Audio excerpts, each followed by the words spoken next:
Hello students, welcome to my channel. हम new chapter start करने वाले हैं concavity and convexity. Concavity and convexity, ठीक है। अब पहले हम इसकी इंट्रोडक्शन करेंगे इस वीडियो में। इंट्रोडक्शन के बाद हम कुछ एग्जांपल्स इसके डिस्कस करेंगे जिससे हम उसको क्लियर करेंगे। तो चलिए पहले कनकेविटी एंड कन्वेक्सिटी को समझते हैं। कनकेव कर्व क्या होती है, कन्वेक्स कर्व क्या होती है। ये देखिए, एक कर्व मैंने यहाँ पे एक इस तरह के ड्रॉ कर दी और यहाँ पे एक टेंजेंट लाइन ड्रॉ कर दी। तो ये कर्व मेरी क्या है, this is a concave curve. जो अपवर्ड कर्व है इसको हम क्या कहते हैं, दिस इज कनकेव कर्व, ठीक है। तो ये है कनकेव कर्व। देखिए, अपवर्ड कर्व का क्या मतलब है यहाँ पे कि अगर आप इसके नेबरहुड में, जैसे कि यहाँ पे ए पॉइंट ले लिया, यहाँ पे आपने बी पॉइंट ले लिया, अगर आप इसके नेबरहुड में चेक करोगे तो आपको इसकी वैल्यू जो है ये आपको इंक्रीज होती हुई मिलेगी, ठीक है। जो एफ एक्स की वैल्यू है वो इंक्रीज होती हुई मिल रही है, तो हम उसको क्या कहेंगे, this is concave curve. Then आप क्या करोगे, एक और कर्व हमने ड्रॉ की यहाँ पे, ये कर्व है, इस लाइन पे मैंने टेंजेंट ड्रॉ कर दिया। अब टेंजेंट जहाँ पे ड्रॉ हुआ है उसके आसपास अगेन मैं क्या करूँगी, यहाँ पे, ठीक है, उसके आसपास ए बी इंटरवल की मैं बात कर रही हूँ। तो ये डाउनवर्ड कर्व जा रही है, तो इस कर्व को हम क्या बोलेंगे, दिस इज कन्वेक्स कर्व। तो ये कर्व कौन सी है, दिस इज कन्वेक्स कर्व, ठीक है। अब जो कनकेव कर्व होती है, जो कनकेव कर्व होती है, हमेशा देखिए जो रियल नेम है उसका, कनकेव नेम है इसका, तो ये कनकेव अपवर्ड है, ठीक है। ये क्या है, कनकेव अपवर्ड है। इसका रियल नेम क्या है, ये नीचे को जा रही है, इसका कन्वेक्स नेम है, तो ये कन्वेक्स अपवर्ड है। यहाँ पे देखिए आपको थोड़ा कंफ्यूजिंग लगेगा क्योंकि ये चीज़ें ना बच्चों को बड़ा कंफ्यूज करती हैं, इसलिए मैं इसको क्लियर कर रही हूँ। ये जो कनकेव नेम है ना, इसका ऊपर को जो कर्व जा रही है वो कनकेव है और उसका नाम क्या है, कनकेव अपवर्ड है। अपवर्ड डाउनवर्ड में बच्चे बड़े कंफ्यूज होते हैं। कन्वेक्स है वही, कन्वेक्स अपवर्ड है। इसका दूसरा नाम क्या होगा, इसको हम बोलेंगे कन्वेक्स डाउनवर्ड। यहाँ पे ना बड़ी कन्फ्यूज़न होती है बच्चों को, इसलिए तो इसको हम बोलेंगे कनकेव डाउनवर्ड। क्लियर। यहाँ पे क्या है, ये है कन्वेक्स डाउनवर्ड और ये है कनकेव डाउनवर्ड। इसको आपको याद रखने की ज़रूरत नहीं पड़ेगी, ये जो है इस चीज़ को आपको याद रखने की ज़रूरत नहीं पड़ेगी। क्यों, क्योंकि आपको अगर वहाँ पे आएगा भी तो आप सिंपली इतना याद रखो कि ये जो कर्व है ये कनकेव है, ये जो है ये कन्वेक्स है, और जो इनका रियल नेम है वहाँ से ये अपवर्ड ही है दोनों, और दूसरी चीज़ डाउनवर्ड हो जाएगी। क्लियर हो गया। इस तरह से आपको क्या मिल जाती है, कनकेव कर्व और कन्वेक्स कर्व। अब अगर कर्व इस टाइप की हो जाइए, देखिए यहीं पे ड्रॉ कर लेते हैं। अगर कर्व हमारी कुछ इस टाइप की हो गई, ये देखिए इस पॉइंट से अगर मैं बात करूँ, यहाँ से ये ऊपर जा रही है, तो यानी कि यहाँ से ये कनकेव है। जब मैंने इस पॉइंट से नीचे चेक किया तो यहाँ से ये क्या है, ये कन्वेक्स है, ठीक है। तो ये जो पॉइंट है जहाँ पे ये कर्व चेंज हो रही है, इस पॉइंट को हम क्या बोलते हैं, this point is point of inflection. This point is point of inflection. Clear हुआ, ठीक है। कनकेव कर्व क्लियर हुई। जो कर्व अपवर्ड है वो कनकेव कर्व है, जो डाउनवर्ड है वो कन्वेक्स कर्व है, और उसके रियल नेम के साथ क्या लगता है, अपवर्ड लगता है, और दूसरी साइड से वो डाउनवर्ड दे दोगे आप उसको। क्लियर हो गई। अब ये जो कर्व है, ये ऊपर को अगर हम चेक करते हैं, कुछ इंटरवल के लिए ये कनकेव है, कुछ और इंटरवल के लिए ये कन्वेक्स है, तो हम इसको क्या बोलते हैं, ये पॉइंट ऑफ इन्फ्लेक्शन है। अब देखिए इसको निकालना कैसे है, ये सिंपली आपको समझाने के लिए था। अब इसको निकालना कैसे है, आपको कोई y की वैल्यू गिवन होगी, ठीक है, आपने dy/dx निकालना है। देन आप d2y/dx² निकालोगे, ठीक है। d2y/dx² की वैल्यू आने के बाद यहाँ पे देखिए, अगर d2y/dx² ग्रेटर देन 0 आ जाता है तो हम क्या कहेंगे, ये कर्व कौन सी है, कनकेव कर्व है। कनकेव कर्व के लिए क्या है, d2y/dx² जो है ग्रेटर देन 0 आ जाता है। किस इंटरवल में, किसी भी ए बी इंटरवल में, उसके आसपास के किसी इंटरवल में अगर d2y/dx² की वैल्यू ग्रेटर देन 0 आती है तो हम क्या कहते हैं, ये कनकेव कर्व है। दूसरी चीज़, कन्वेक्स के लिए क्या होगा, अगर d2y/dx² की वैल्यू क्या आ जाती है, लेस देन 0 आ जाती है इस ए बी इंटरवल में, तब हम क्या कहेंगे, ये क्या है, कन्वेक्स कर्व है। कनकेव कर्व कब है, जब ग्रेटर देन 0 है, लेस देन 0 आती है तो क्या आता है, कन्वेक्स कर्व हो जाती है। अब point of inflection find out करना है, तो आप क्या करोगे, d2y/dx² की वैल्यू आप निकाल चुके हो, ठीक है। दिस इज इक्वल टू 0 करोगे, दिस इज इक्वल टू 0 करोगे, आपको एक पॉइंट मिलेगा, ठीक है। अगर उस पॉइंट पे आप d3y/dx³ निकालते हो, उस पॉइंट पे that is not equal to zero, exist तो कर रहा है पर नॉट इक्वल टू ज़ीरो आ रहा है, तो वो क्या होगा, पॉइंट ऑफ इन्फ्लेशन। क्लियर हुआ? एग्जाम्पल्स करते हैं, क्लियर हो जाएगा। फर्स्ट एग्जाम्पल देखते हैं। ये देखिए, prove that the curve y is equal to e raise to power x is concave upward for all x belongs to r। Concave upward word use हुआ है, यानी कि सिंपली कौन सी कर्व, कनकेव कर्व। ठीक है, तो हमें ये प्रूफ करना है कि ये क्या है, x बिलोंग्स टू r के लिए ये कनकेव अपवर्ड कर्व है। तो सॉल्यूशन देखिए इसका, सबसे पहले जो आपको y गिवन है आपने वो ले लेना है, उसके बाद आपने क्या करना है, डिवाइड बाई डी एक्स निकालना है। ये भी आपका क्या आ जाएगा, e raise to power x ही आ जाएगा। D square y by d x square निकालोगे, सेकेंड डेरिवेटिव वो भी क्या आ जाएगा, e raise to power x ही आ जाएगा। अब ये जो है d square y by d x square, this is greater than zero for all x belongs to R. X की अब कोई भी वैल्यू ले लो e raise to power x के लिए, तो ये this is greater than zero for x belongs to R. तो ये कर्व कौन सी बन जाएगी, अब d square y by d x square is greater than zero for all x belongs to R. तो ये कर्व हमारी क्या बन गई, therefore the curve is concave upward। Clear हो गया? हमने यही लिखा था ना कनकेव कर्व के लिए, बस इतनी सी चीज़ें हैं। कनकेव अपवर्ड के लिए हमने क्या लिखा था, हमें d square y by d x square की वैल्यू क्या चाहिए, ग्रेटर देन जीरो चाहिए। नेक्स्ट एग्जाम्पल देखते हैं, सारी चीज़ें यहीं पे क्लियर हो जाएंगी।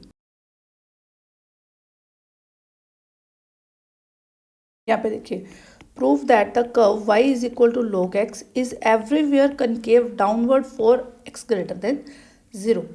कनकेव डाउनवर्ड यानी कि इसका मतलब क्या हो गया, कन्वेक्स। यही मतलब हो गया ना, कनकेव डाउनवर्ड, तो इसका मतलब क्या हो गया, कन्वेक्स कर्व। ये देखिए कनकेव डाउनवर्ड, यहीं पे कन्फ्यूजन होती है बच्चों को। ये देखिए कनकेव डाउनवर्ड, मैंने यहीं पे आपको बताया था ना कि ये मेनली कर्व क्या है, ये कन्वेक्स कर्व है। क्लियर? हमने ये शो करना है इसको कि ये कन्वेक्स कर्व है। तो हमने सबसे पहले वही चीज़ है, हमने करना क्या होता है सॉल्यूशन में, y is equal to log x, ये आपको गिवन है, करना आपने वैसे ही है, d y by d x निकालो, log x का डेरिवेटिव 1/x हो गया जी। D square y by d x square निकालो, 1/x का डेरिवेटिव माइनस 1/x स्केयर हो गया जी। ठीक है, अब x है जो x ग्रेटर देन जीरो के लिए पूछा गया है, x किसके लिए पूछा गया है, ग्रेटर देन जीरो के लिए, यानी कि यहाँ पे x की एक हमेशा एक पॉजिटिव वैल्यू आएगी, x की हमेशा क्या आएगी, एक पॉजिटिव वैल्यू आएगी। अब पॉजिटिव वैल्यू के लिए अब नीचे हमेशा एक पॉजिटिव वैल्यू रहेगी, ऊपर एक नेगेटिव वैल्यू है, दैट मीन्स कि d square y by d x square क्या हो गया, d square y by d x square is less than zero for x greater than zero. x जब भी ग्रेटर देन जीरो होगा तो ये d square y by d x square जो है वो लेस देन जीरो आ जाएगा। अगर लेस देन जीरो भी होगा तब भी ये कन्वेक्स ही रहेगी, क्यों, क्योंकि देखिए यहाँ पे स्केयर आ गया है, कोई नेगेटिव वैल्यू भी दोगे तब भी पॉजिटिव वैल्यू मिलनी है आपको। ठीक है, तो ये आपके पास आ गया, d square y by d x square will be less than zero, therefore the curve is convex, या फिर आप लिख सकते हो कनकेव डाउनवर्ड। क्लियर हुआ? यहाँ पे देखिए d square y by d x square less than zero के लिए हमने किसकी बात की थी, ये देखिए d square y by d x square less than zero के लिए हमने किसकी बात की थी, कनकेव डाउनवर्ड की। क्लियर हो गया? चलिए नेक्स्ट एग्जाम्पल देखते हैं। अब इसमें देखिए, show that origin is the point of inflection of the curve this. अब अगेन वही चीज़ सॉल्यूशन में, y आपको गिवन है x is to power 1/3, d y by d x निकालोगे 1/3, यहाँ पे आपका आ जाएगा x रेज टू पावर, ऐसे ही होता है ना, x raise to power n का derivative n, x raise to power n minus 1, तो यहाँ पे 1/3, तो ये आ जाएगा 1/3 माइनस 1, तो ये आ जाएगा -2/3। ठीक है, तो यहाँ पे x raise to power -2/3, then आप निकालोगे second derivative, d square y by d x square, this will be equal to 1/3 into -2/3। अब यहाँ पे x रेज टू पावर -2/3 -1 ऐसे ही होगा, तो ये आ जाएगा -5/3। क्लियर हो गया? तो ये किसके इक्वल आ जाएगा, this will be equal to -2/9 x raise to power -5/3। Clear, this is d square y by d x square. अब देखिए अगर x इज इक्वल टू 0 हो, अगर x इज इक्वल टू 0 हो, अब यहाँ पे ये चीज़ है -2/9 x रेज टू पावर 5/3, यही है ना। x 0 हो अगर तो ये -2 बाई यहाँ पे नीचे 0 बन जाएगी, तो ये एग्जिस्ट नहीं करता, दिस डज नॉट एग्जिस्ट। ठीक है, तो ये एग्जिस्ट ही नहीं कर रहा। अगर ये एग्जिस्ट नहीं करता तो हम क्या चेक करते हैं, ये देखिए हमें शो क्या करना है, origin is the point of inflection d square y by d x square. हमें एक ऐसा पॉइंट ढूंढना होता है d square y by d x square जहाँ पे ये एग्जिस्ट नहीं करता, does not exist at x is equal to 0। अभी ये x इज इक्वल टू 0 पे अगर एग्जिस्ट नहीं करता तो हमने क्या देखना है, फॉर x ग्रेटर देन 0 क्या चीज़ बनती है, फॉर x ग्रेटर देन 0।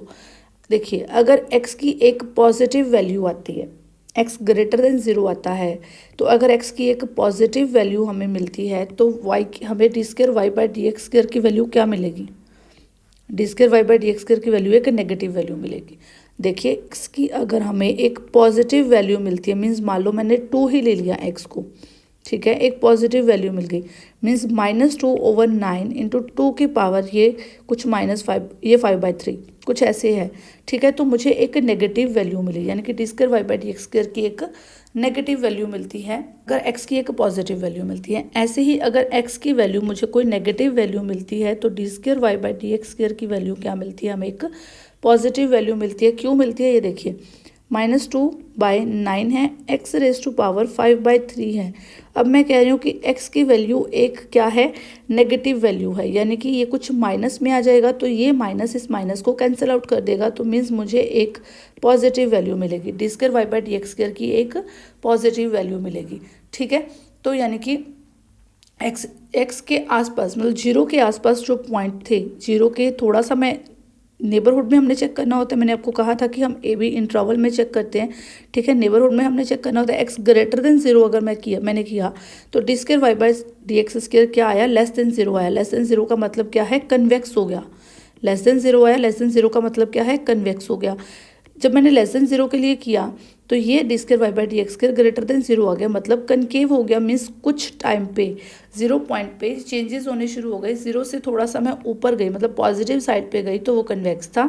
0 से मैंने लेस देन 0 किया, थोड़ा सा मैं नीचे आई तो वो क्या हो गया, कनकेव हो गया। मीन्स कर्व हमारी थोड़ी सी कन्वेक्स है, थोड़ी सी कनकेव है, इस पॉइंट से चेंज हो गई। मैंने आपको यही कहा था ना, ये देखिए इस पॉइंट पे अगर चेंज हो रही है कर्व, यहाँ पे देखिए ये कर्व हमारी यहाँ पे देखिए, यहाँ पे करवाया था कि अगर इस पॉइंट पे कर्व चेंज हो गई, थोड़ा सा ऊपर गई, थोड़ा सा मैंने चेंज किया तो ये कनकेव है, इसके नीचे कन्वेक्स है। ठीक है, तो इसका मतलब क्या हो गया कि ये जो पॉइंट है, ये पॉइंट क्या है, पॉइंट ऑफ इन्फ्लेशन है। यही चीज़ करवाई थी, तो ये पॉइंट क्या है, पॉइंट ऑफ इन्फ्लेशन है। अब 0 पे ये चेंजेस हो रहे हैं, तो therefore 0 is the point of inflation. अब ये चेंज कहाँ हो रही है, लेस देन 0 आ रही है। ठीक है, तो ये कन्वेक्स है, और ग्रेटर देन 0 आ रही है तो कनकेव है, 0 पॉइंट पे इसके चेंजेस हो रहे हैं। तो therefore 0 is point of inflation, 0 is point of inflection. 0 point of inflation है, तो y की वैल्यू निकाल लेते हैं। y क्या है, y हमारा है x रेज टू पावर 1/3 जो हमें गिवन था। ठीक है, तो y is equal to 0, y की वैल्यू भी क्या आ गई, 0 आ गई। तो 0 इज द ओरिजिन, 0 क्या है, 0 origin is a point of inflation. ठीक है, of the curve y is equal to x raise to power 1/3। Clear हुई इतनी चीज़।